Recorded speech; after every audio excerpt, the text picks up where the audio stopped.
Hace 50.000 años, los paisajes de la Tierra eran bastante más diferentes a como los conocemos hoy en día. Las especiales condiciones climáticas, incluso la ausencia del hombre, propiciaron la presencia de animales grandes, que hoy están extintos. El término megafauna depende del contexto que se utilice. El término hace referencia a animales de gran tamaño, mayores a los 45 kilos, mientras que otros investigadores de megafauna lo utilizan para referirse a animales que están por arriba de la cadena trófica.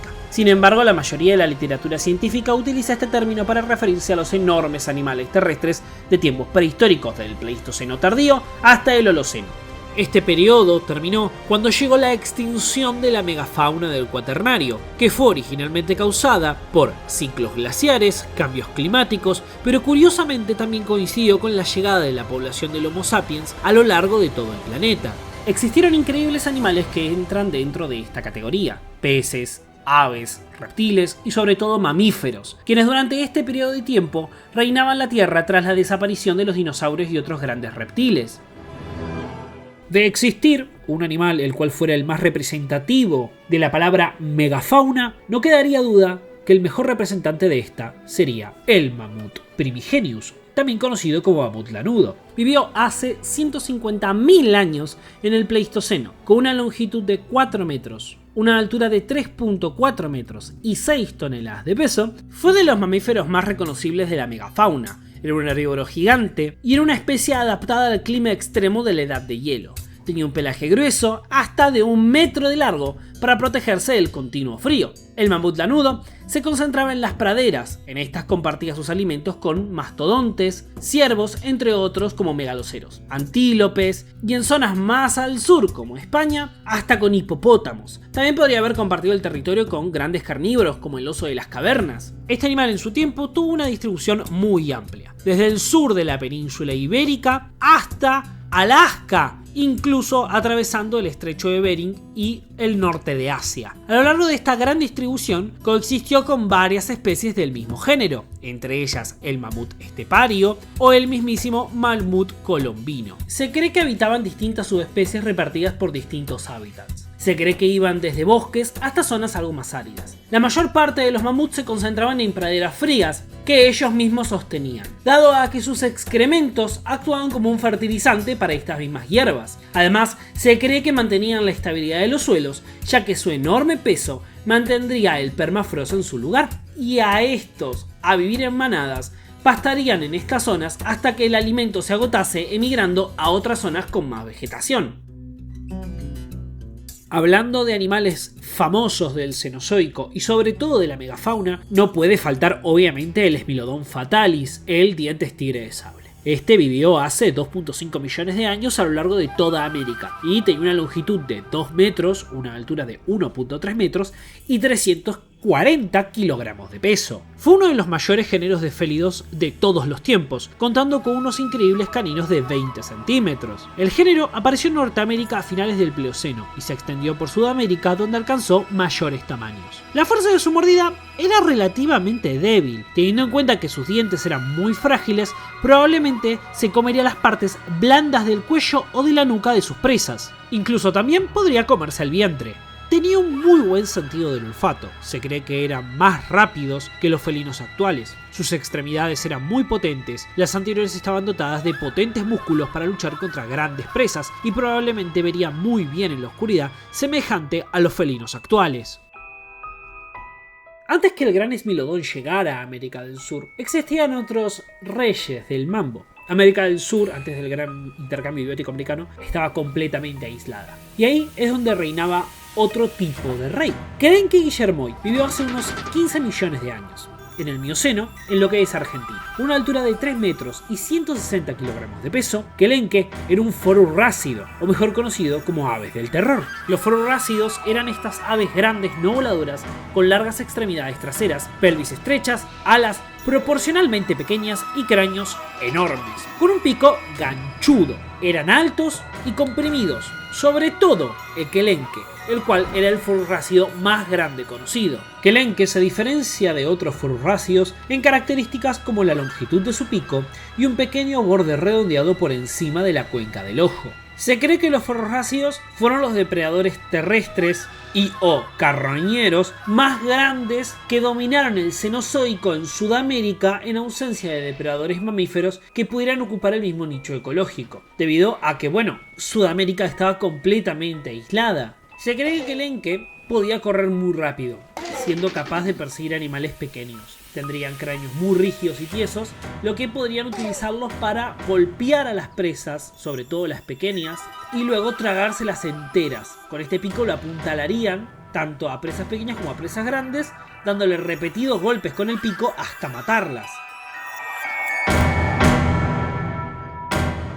Del otro lado del mundo existían gigantes de los más interesantes. Hace tan solo 2 millones de años, hasta hace 300 millones de años, el Gigantopithecus blackeri vivió en lo que era China y Vietnam. Con una altura de 3 metros y unos 300 kilogramos de peso, era un gigantesco orangután que se cree que se podía poner de pie en sus patas traseras, alcanzando hasta 3 metros de altura. Tanto los machos como hembras tenían caninos superiores que eran muy afilados y robustos, en los machos llegando a medir 2,11 centímetros y en las hembras 1,54 centímetros. Estos habrían funcionado más bien como premolares y molares al mismo tiempo. Este género parece haber tenido un dimorfismo sexual bastante marcado, siendo los machos mayores que las hembras.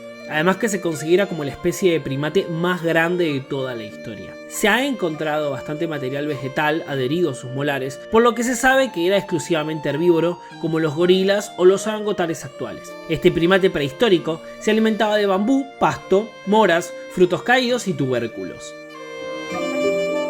Pero si de gigantes se trata, en América teníamos un gigante de lo más particular. Teníamos al Megatherium americanum, el cual vivió hace 2 millones de años en el Plioceno, en lo que es toda Sudamérica. Con una longitud de 6.2 metros, una altura de 4 metros y 6 toneladas de peso, era un perezoso gigante. Sus restos fueron encontrados desde lo que hoy es Argentina hasta Texas. Poseía unas impresionantes dimensiones de más de 6 metros en los adultos. Su sólido esqueleto y su fuerte pelvis, excepcionalmente ancha, indica que este animal tenía movimientos lentos. Podría erguirse sobre las patas traseras, pero en esta posición podría ser incluso más alto que un tiranosaurio rex. Megatherium desarrolló uno de los mayores tamaños alcanzados por los mamíferos terrestres, en consecuencia, para evitar a los depredadores, como por ejemplo que el Encke. Además, tendría placas óseas para hacerlo aún más invencible. Habitaba en praderas con abundantes árboles, territorio ideal para estos animales gigantescos, pero se cree que también podría haber habitado en selvas amazónicas, donde incluso los árboles podrían evitar su movimiento, pero tal vez no era de mucha dificultad para el animal. El perezoso terrestre gigante era un animal muy agresivo con otras especies, y hasta con la suya propia. De hecho, habría peleas por el territorio entre los machos, levantándose con las patas traseras y dejando expuestas sus enormes garras para la pelea. Compartiendo territorio con el Megatherium, incluso su alimento, tenemos los cliptodontes o cliptodo, los cuales vivieron hace 2.5 millones de años hasta hace solo 11.000 años. En el Pleistoceno, con una longitud de 3.2 metros, una altura de 1.8 metros y 2 toneladas de peso, era un armadillo o tatu carreta gigante, muy estrechamente relacionado con ellos. El caparazón del cliptodonte estaba formado por numerosas placas óseas de contornos poligonales en formas de roseta, que los individuos adultos las tenían soldadas, formando una coraza rígida de grosor variable. Uno de los aspectos más llamativos de la anatomía del esqueleto era este caparazón que estaba soldado a sus vértebras dorsales, similar a un caparazón de tortuga. Hay que tener en cuenta que estos animales podían llegar a medir hasta 2 metros y superar las 2 toneladas, lo que era impresionante. Además de la gruesa coraza que protegía su cuerpo, la parte superior de la cabeza también contaba con un casquete para preservar su cráneo. Igualmente, la cola estaba cubierta por un estuche óseo. La única parte del cuerpo que estaba descubierta, por así decir, era la región ventral, que estaba cubierta por un grueso de pelo similar a cerdas. Sus patas eran muy cortas y acababan en uñas muy robustas hechas para escarbar en el suelo en busca de raíces, ya que este era herbívoro. Se cree que los cliptodontes realizaban luchas entre miembros de su misma especie. Los expertos presumen que dado que la cola del cliptodonte era muy flexible y poseía anillos de placas óseas, era usada en luchas intraespecíficas. Esto indica que estos animales luchaban entre sí, estableciendo disputas similares a las que establecen los machos de los ciervos, aunque su cola pudo ser usada para la defensa contra los depredadores. Si de grandes y peludos hablamos, no puede faltar el rinoceronte lanudo. Conocido como Coelodon tantiquistatis, vivió hace 35.000 años hasta hace 14.000 años, desde el Pleistoceno hasta el Holoceno, con una longitud de 3.8 metros, una altura de 2 metros y 3 toneladas de peso. Es un mamífero que obviamente pertenece a la familia que pertenecen los actuales rinocerontes, que habitó a lo largo de Europa y Asia, siendo el último y el más especializado miembro del linaje evolutivo de los rinocerontes del Pleistoceno. Tenía miembros cortos y su grueso pelaje lanudo le permitía vivir en ambientes de estepa y tundra, que permanecían usualmente congelados o parcialmente fríos todo el año. Usaba sus cuernos para propósitos defensivos y para atraer parejas en época de celo, además de que también le servía para destapar la nieve durante el invierno y así acceder a las hierbas ocultas bajo de ella. Gracias a esta característica, los rinocerontes lanudos no tenían que migrar a otras regiones para conseguir alimento en periodos invernales, pudiendo sobrevivir así a las duras condiciones del ambiente.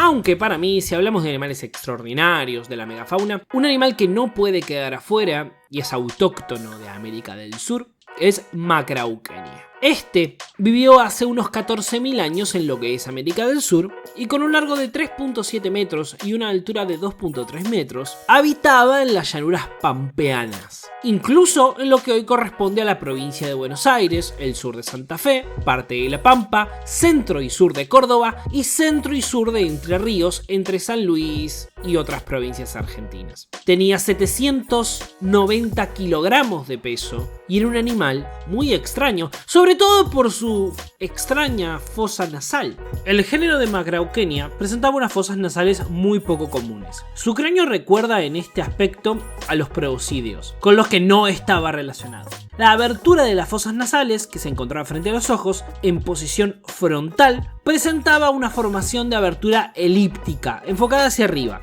y hacia la mitad del cráneo. Siendo muy extraño en mamíferos, se cree que esta tendría una especie de trompa que le serviría para recoger los alimentos, llevárselos a la boca y triturarlos con sus muelas. Actualmente todavía se discute, sobre todo las reconstrucciones más actuales, el tamaño y la disposición de la trompa de Macrauchenia. Sobre todo porque se cree que podría tener una trompa más parecida a la que tiene el tapir o el antílope de Saiga, que tiene una trompa prominente pero mucho más reducida y pequeña de lo que originalmente se le puso a Macrauchenia.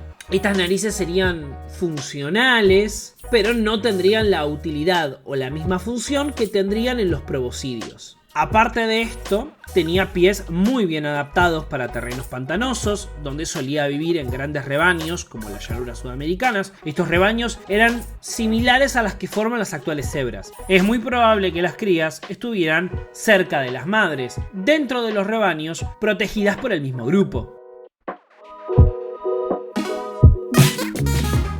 La megafauna existió a lo largo de todo el mundo, sin distinción de continente o ambiente. Un muy buen ejemplo es el Megalania, un varano, parte de un conjunto megafaunístico que habitó en Australia. Megalania prisca vivió hace 1.2 millones de años en lo que es Australia, con una longitud de 8 metros, una altura de 1 metro y 1.600 kilogramos de peso. Era gigantesco. Se cree que los primeros pobladores aborígenes de Australia pueden haberse encontrado con poblaciones de Megalania. El cráneo de Megalania medía unos 75 centímetros de largo y tenía unos dientes aserrados y curvados hacia atrás, similares a lo de los reptiles carnívoros. Pero un rasgo extraño de su dentadura es que los dientes delanteros son considerados extremadamente grandes para el animal, siendo que en los varanos actuales estos son mucho más chicos. La forma de los dientes nos revela que este animal era venenoso, como el caso del dragón de Komodo actual, que suministra veneno a sus presas, dejándolas libres para luego localizarlas y finalmente rematarlas. Antes se creía que los varanos actuales tenían simplemente una saliva que tenía bacterias muy tóxicas, pero hoy en día sabemos que estos generan su propio veneno y lo suministran a su presa, produciendo necrotismo. Su rasgo más destacable es el sentido del olfato. Probablemente su lengua fuera bífida, herida, como el caso de las serpientes, lo que le permitiría detectar la dirección de donde vendrían las partículas de olor para precisar dónde se encontraba su presa. Se cree que podría rastrear a su presa hasta más de 1 kilómetro de distancia. Usualmente estas estaban heridas y desangrándose, ya que no podían coagular la herida luego de que éste los mordiera, haciendo más plausible poder cazarlas. Un dato interesante que no deja de ser más que una mera hipótesis por el momento es que los varanos actuales se creen que son formas insulares de los megalañas que habitaron alguna vez en Australia. Es decir, producto de estar en zonas isleñas, se redujo su tamaño para poder alimentarse de presas más pequeñas y tener suficiente alimento, debido a la escasez de las islas. Pero si de gigantes hablamos, no puede quedar fuera el mamífero terrestre más grande de la historia. El Paraceratherium vivió hace 33 millones de años hasta hace 21 millones de años, en el Oligoceno hasta el Mioceno, en lo que es Asia. Con una longitud de 9 metros, una altura de 5.4 metros y 11 toneladas de peso, a pesar de su tamaño, el Paraceratherium era un apacible herbívoro. Bueno, entre comillas, yo creo que si te pisa te hace mierda igual. Los machos eran algo mayores que las hembras, como en el caso de su pariente moderno más cercano, los rinocerontes. Su cráneo medía algo más de 1.5 metros y en el caso de los machos tenía una forma cóncava, lo que sugiere que los machos peleaban entre sí con el cuello, como las jirafas. Sus molares estaban aplanados para poder triturar y desmenuzar las hojas. Su cerebro era muy pequeño y su vista era muy pobre. Quizás solo veía en blanco y negro. Su olfato era muy fino y le servía para detectar a sus posibles depredadores o identificar a otros individuos. Se cree que estos animales eran solitarios y solo se reunían en época de celo mediante las feromonas que producían las hembras. Estas mismas feromonas informaban a los machos de su disposición y le indicaban la dirección a donde tenían que haber ido, de forma que los machos se reunían con las hembras al poco tiempo de entrar en celo. Se cree que el cortejo era bastante largo y se realizaba mediante la exhibición del tamaño del cuello. Si aparecían otros machos, el cortejo se interrumpía y los machos se peleaban entre sí como las jirafas por el derecho a aparearse. Comprender y estudiar la megafauna nos proporciona una ventana única hacia el pasado de nuestro planeta. Nos ayuda a reflexionar sobre la importancia de la conservación de las especies y de los ecosistemas de la actualidad. Quiero agradecer al Grupo Regional de Estudios del Pasado, o DEGREP, el Museo de Zárate en la provincia de Buenos Aires, Argentina, por la ayuda en la redacción y investigación de este video, como obviamente invitarme particularmente el mes de noviembre de 2023 al museo donde pude hablar con ellos largo y tendido sobre obviamente estos animales. Como obviamente mostrarnos sus exposiciones, los fósiles y obviamente las esculturas que para mí fueron las que más me dejaron impresionados. La verdad es que fueron hermosas, muy detalladas sobre todo. El museo obviamente se especializa en paleontología, pero de megafauna local, muy importante. Además, obviamente, de geología, arqueología, antropología, historia y obviamente ciencias naturales en general. Sus links y sus redes están en la descripción y gracias a ellos es que este video es posible. Originalmente este era un solo video, pero por su extenso contenido y las diversas especies que quería hablar tuve que dejar varias especies fuera que me muero por hablar. Si este video tiene una buena recepción, armaré una segunda parte, incluso tal vez una tercera. Por eso es muy importante que comenten, dejen su like y compartan, para que yo sepa obviamente si les gustó y si quieren más.